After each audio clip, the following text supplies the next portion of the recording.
Ascent Audio, a division of Recorded Books, presents Energy and Motivation by Harvard Business Review. Narrated by Lauren Pedersen and Joshua Saxon. 1. The Power of Progress. An interview with Teresa Amabile by Sarah Green Carmichael. Teresa Amabile, Harvard Business School professor and a co-author of The Progress Principle, explains the importance of small wins at work in this edited interview with HBR's Sarah Green Carmichael. Sarah Green Carmichael. What is the Progress Principle? Teresa Amabile. It's the surprising impact of simply making forward movement on meaningful work on the people who are doing the work. My co-author Stephen Kramer and I studied nearly 12,000 daily diaries of people working on creative project teams to look at their inner work life. Inner work life is our term for the perceptions, emotions, and motivations that people experience as they react to and make sense of the events in their workday. What we found was that when people's inner work lives were more positive, they performed better. We asked ourselves, if inner work life has such an impact on performance, what leads to good inner work life? We found that of all the things that can drive people in their work and make them feel good about it, the single most important is simply making progress on work that they find meaningful. That's the Progress Principle. That sounds simple, but I think we've all had days when we felt like we weren't making much progress. So how much progress do you really need to make to get that feeling? Surprisingly little. We call this the power of small wins. For example, a computer programmer was trying to track down a bug in a program, and simply solving that little problem led to an extraordinarily positive inner work life that day. Tackling that bug yielded great emotions, very powerful motivation, and positive perceptions of the work environment. Fixing a bug is a seemingly small thing, but we found that 28% of really minor, seemingly trivial, events had a strong impact on people's inner work lives in the positive direction, and, unfortunately, in the negative direction too. What happens when that negative direction takes hold? Unfortunately, with all kinds of work events, negative is stronger than positive.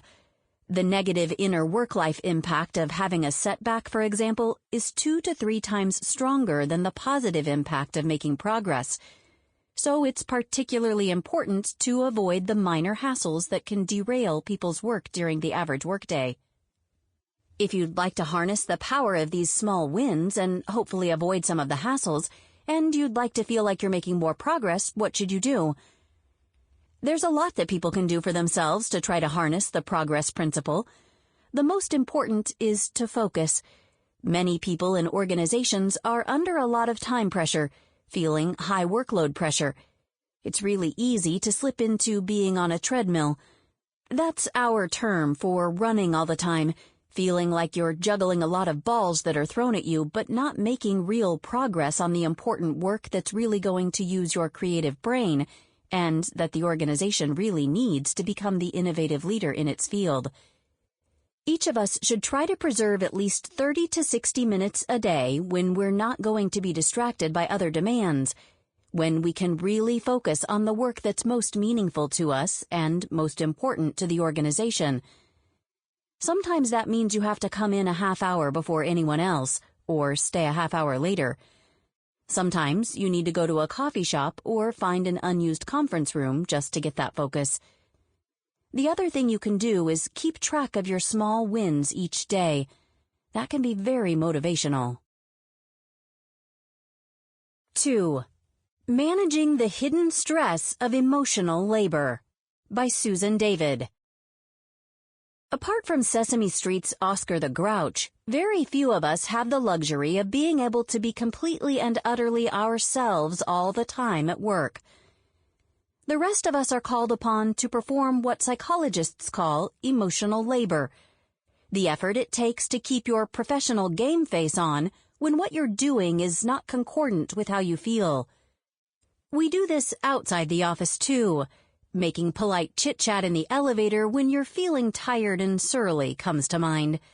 But it is perhaps more important at work because most of us are there many hours per week and our professional images and livelihoods depend on it.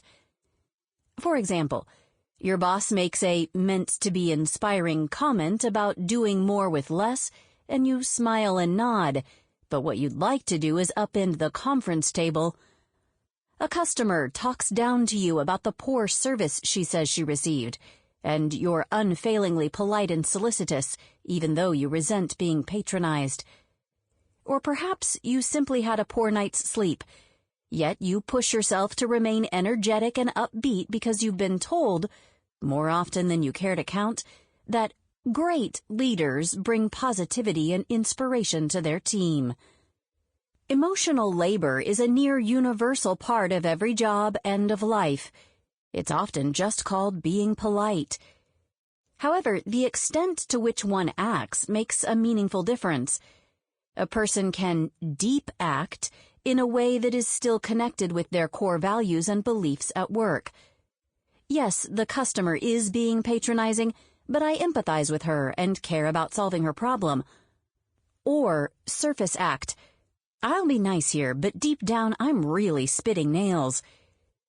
Research shows that the tendency to engage in this latter aspect of emotional labor, surface acting, in which there is a high level of incongruity between what people feel and what they show through either faking or suppressing their emotions, comes with real costs to the person and the organization.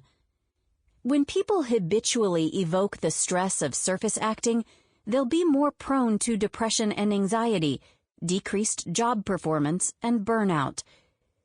This has an effect on others, too. Leaders who surface act at work are more likely to be abusive to their employees, by belittling them and invading their privacy, for example. And job stress can spill over into home life. In one study of hotel employees who did a lot of surface acting on the job, "Yes, ma'am, I'd be delighted to bring you a fluffier robe," their spouses were more likely to see their partner's work as a source of conflict and to wish they would find another job in the hopes that their relationship would be less strained. There are common contexts in which surface acting comes about, including a mismatch between your personality, for example, level of introversion or extroversion, and what is expected from you in your role. A misalignment of values, when what you're being asked to do doesn't accord with what you believe in. A workplace culture in which particular ways of expressing emotion, what psychologists call display rules, are endorsed or not. The ideal, of course, would be to work in a job to which you are so well suited that your actions and feelings are always in perfect harmony, eliminating the need for you to be exhaustingly inauthentic all day. In real life, however, the goal of keeping your surface acting to a minimum and instead engaging in deep acting, where the role is aligned with who you truly are, is a more attainable one. Assuming you find meaning in the work you do and don't feel you're in the entirely wrong field, here are some things you can do at work to reduce your emotional labor and feel better about the way you're spending your days. Remind yourself why you're in the job you're in. Connecting to your larger purpose. You are learning skills that are critical to your overall career. You're in a dull but stable job right now because your children need health insurance and being a good parent is important to you. Will help you feel more connected to your work. Explore want-to thinking. It's easy to fall into a time to make the donuts mentality, thinking of all work as something you have to do. And most of us don't have the financial resources for work to truly be optional. But allowing yourself to appreciate the aspects of your job that give you a charge, maybe it's brainstorming with colleagues or making systems more efficient, elevates your work into something you choose to do, rather than something required of you. To be clear, I'm not suggesting you just think positive or try to rationalize away real concerns, but do become more aware of the subtle traps of language in which work tasks, even ones you might enjoy, are framed as chores. If you can't find a true want to in key components of your work, it may be a sign that change is in order. Do some job crafting. Consider whether you can work with your manager to tweak your job so that it's more aligned with what is of value to you. For example, if, when you visit the satellite offices of your firm, you're stimulated by the new people you meet and their different ways of doing things, perhaps you could propose a project that could involve more of these kinds of visits. The goal is to make your job more interesting so that less emotional labor is required. When we typically think of stress at work, we focus on time pressures, information overload, and change as the causes. Yet the emotional labor that you invest in your job can be a significant source of demand and is worth considering and managing. 3. How to Make Yourself Work When You Just Don't Want to, by Heidi Grant. There's that project you've left on the back burner, the one with the deadline that's growing uncomfortably near. And there's the client whose phone call you really should return, the one who does nothing but complain and eat up your valuable time. Wait, weren't you going to try to go to the gym more often this year? Can you imagine how much less guilt, stress, and frustration you would feel if you could somehow just make yourself do the things you don't want to do when you are actually supposed to do them? Not to mention how much happier and more effective you would be. The good news, and it's very good news, is that you can get better about not putting things off if you use the right strategy. Figuring out which strategy to use depends on why you are procrastinating in the first place. Here are some of the most likely reasons. Reason number 1. You are putting something off because you are afraid you'll screw it up. Solution: adopt a prevention focus. There are 2 ways to look at any task. You can do something because you see it as a way to end up better off than you are now, as an achievement or accomplishment. As in, if I complete this project successfully, I will impress my boss. Or, if I work out regularly, I will look amazing. Psychologists call this a promotion focus, and research shows that when you have one, you are motivated by the thought of making gains, and you work best when you feel eager and optimistic. Sounds good, doesn't it? Well, if you are afraid you will screw up on the task in question, this is not the focus type for you. Anxiety and doubt undermine promotion motivation, leaving you less likely to take any action at all. What you need is a way of looking at what you need to do that isn't undermined by doubt, but rather, ideally, thrives on it. When you have a prevention focus, instead of thinking about how you can end up better off, you see the task as a way to hang on to what you already have, to avoid loss. For the prevention-focused, successfully completing a project is a way to keep your boss from being angry or thinking less of you. Working out regularly is a way to not let yourself go. Decades of research, which I describe in my book Focus, shows that prevention motivation is actually enhanced by anxiety about what might go wrong. When you are focused on avoiding loss, it becomes clear that the only way to get out of danger is to take immediate action. The more worried you are, the faster you are out of the gate. I know this doesn't sound like a barrel of laughs, particularly if you are usually more the promotion-minded type, but there is probably no better way to get over your anxiety about screwing up than to give some serious thought to all the dire consequences of doing nothing at all. So go on, scare the pants off yourself. It feels awful, but it works. Reason number 2. You are putting something off because you don't feel like doing it. Solution: make like Spock and ignore your feelings. They're getting in your way. In his excellent book, The Antidote, Happiness for People Who Can't Stand Positive Thinking, Oliver Burkeman points out that often when we say things like, "I just can't get out of bed early in the morning," or "I just can't get myself to exercise," what we really mean is that we can't get ourselves to feel like doing these things.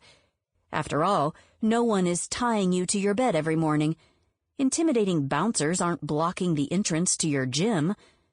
Physically, nothing is stopping you. You just don't feel like it. But as Berkman asks, who says you need to wait until you feel like doing something in order to start doing it? Think about that for a minute, because it's really important. Somewhere along the way, we've all bought into the idea, without consciously realizing it, that to be motivated and effective, we need to feel like we want to take action. We need to be eager to do so. I really don't know why we believe this, because it is 100% nonsense. Yes, on some level, you need to be committed to what you are doing. You need to want to see the project finished, or get healthier, or get an earlier start to your day. But you don't need to feel like doing it. In fact, as Berkman points out, many of the most prolific artists, writers, and innovators have become successful in part because of their reliance on work routines that forced them to put in a certain number of hours a day. No matter how uninspired, or in many instances hungover, they might have felt. Berkman reminds us of renowned artist Chuck Close's observation that inspiration is for amateurs.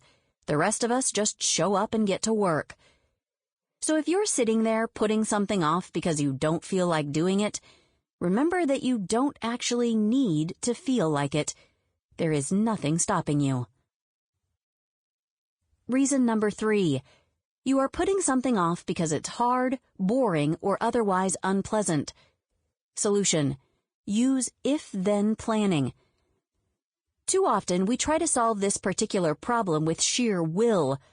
Next time, I will make myself start working on this sooner. Of course, if we actually had the willpower to do that, we would never put it off in the first place. Studies show that people routinely overestimate their capacity for self-control and rely on it too often to keep them out of hot water. Do yourself a favor and embrace the fact that your willpower is limited. Your will may not always be up to the challenge of getting you to do things you find difficult, tedious, or otherwise awful. Instead, use if-then planning to get the job done. Making an if-then plan is more than just deciding what specific steps you need to take to complete a project. It's also deciding where and when you will take those steps. For example, if it is 2 p.m., then I will stop what I'm doing and start work on the report Bob asked for. If my boss doesn't mention my request for a raise at our meeting, then I will bring it up again before the meeting ends. By deciding in advance exactly what you're going to do, and when and where you're going to do it, there's no deliberating when the time comes. There's no, do I really have to do this now? Or, can this wait till later? Or, maybe I should do something else instead. It's when we deliberate that willpower becomes necessary to make the tough choice. If-then plans dramatically reduce the demands placed on your willpower by ensuring that you've made the right decision way ahead of the critical moment. In fact, if-then planning has been shown in more than 200 studies to increase rates of goal attainment and productivity by 200% to 300% on average. I realize that the 3 strategies I'm offering you, thinking about the consequences of failure, ignoring your feelings, and engaging in detailed planning, don't sound as fun as advice like, follow your passion, or stay positive, but they have the decided advantage of actually being effective, which, as it happens, is exactly what you'll be if you use them. 4. 4 Ways to Manage Your Energy More Effectively by Elizabeth Grace Saunders. Almost anyone can muster enough gumption for a short burst of high-energy effort. Maybe it's making a shining impression your first few weeks on a job, hitting the gym with fervor at the start of January, or spending a weekend on a remodeling project exhibiting all the peppiness of an HGTV star. But what about after that initial burst? Do you still feel the same a few months or even a year into your new job, goal, or project? Have you abandoned your ambitions? Do you continue to push on while fighting signs of fatigue or burnout? Do you wildly vacillate between hyperproductivity and getting nothing done? The key to success at work and in life isn't really starting strong, it's staying strong. And one of the keys to having that staying power is the idea of self-regulation. This entails operating within lower and upper boundaries of activity by predetermining the minimum and maximum amount of action you will take toward a specific goal within a certain span of time, such as a day or a week. This keeps you from getting derailed because you dropped off or lost interest, or overdoing it and finding yourself too exhausted to continue. As a time management coach, I've seen that there are 4 steps to creating this staying power. When you follow these steps, you'll be surprised to find that you'll accomplish more of your goals with less effort, and give yourself drive that lasts. Set upper and lower boundaries. The idea of goal setting is popular, especially at the start of the year, but not many individuals take the time to write out the steps that they will take to achieve their goals. And in my estimation, many fewer take the time to define their daily upper and lower boundaries for each of their goals. In Greg McKeown's book, Effortless, he suggests the idea of making concrete boundaries for both how little and how much you will do in a given day on your important priorities. For instance, for hitting sales numbers, you may determine you never make fewer than 5 sales calls in a day and never more than 10 sales calls in a day. You can extend this into any project or goal that you want to accomplish. For example, if you want to author a book, you might decide to write no less than 30 minutes per day and no more than 3 hours per day to avoid burning out. Or for exercise, you may decide to work out no less than 3 times per week and no more than 5 times per week, so you get a sufficient workout in and also have time for your other priorities like spending time with your family or personal tasks. For more on investing your time and energy, listen to the upcoming sidebar, Invest Your Energy. These boundaries give you some wiggle room, but also give you the ability to stay on track over time. When you're setting your own upper and lower limits, think through what's the least you could do in a particular area to feel like you are keeping up your momentum. The goal on the low end is to not feel like you stopped and need to exert extra effort to break the inertia and restart. And when you're defining your upper limits, think about where you need to limit yourself so that your investment in this particular area doesn't take so much of your time that other areas of your life suffer. Invest Your Energy by Peter Bregman. We all know what it takes to build and maintain our energy. Sleep well, eat right, exercise, and so on. But how often do you think about how strategically you use the energy you have? The answer for me, not very. When I'm in a conversation, I almost always share my thoughts. In fact, if I am near a conversation, I often share my thoughts. I involve myself in decisions that others could make just as well or better. And when I am making decisions, I often delay them, struggling to make them perfect even when there are no right answers. Those are just my visible energy spending patterns.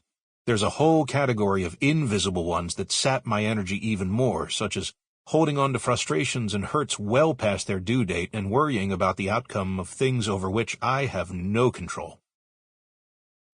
Once I started to pay attention, I began to see how carelessly, how indiscriminately I spend my energy. When I invest my energy, I spend it writing, listening, strategizing, teaching, thinking, planning, offering my opinion selectively and with an outcome in mind, and making decisions swiftly. It's not simply about productivity. I happily invest my energy in ways that simply bring me joy. My children, reading, interesting conversations with friends, and learning new things for fun, to name a few.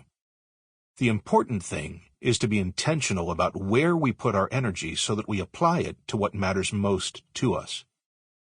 Here's how. 1.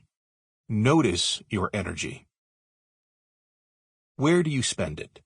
I set my phone to beep at random times during the day as a prompt to notice how I'm spending my energy at that moment, both visibly, doing, and invisibly, thinking. When you look at life with an energy lens, you begin to see things differently. Simply doing this little energy check-in began to change my habits. 2. Know what matters to you. Knowing what brings value to your life, joy and productivity for me, is essential to making smart decisions about where to invest your energy. 3. Plan wise energy investment. Once you know which things matter most to you, schedule as many of them into your life as possible. Put them in your calendar.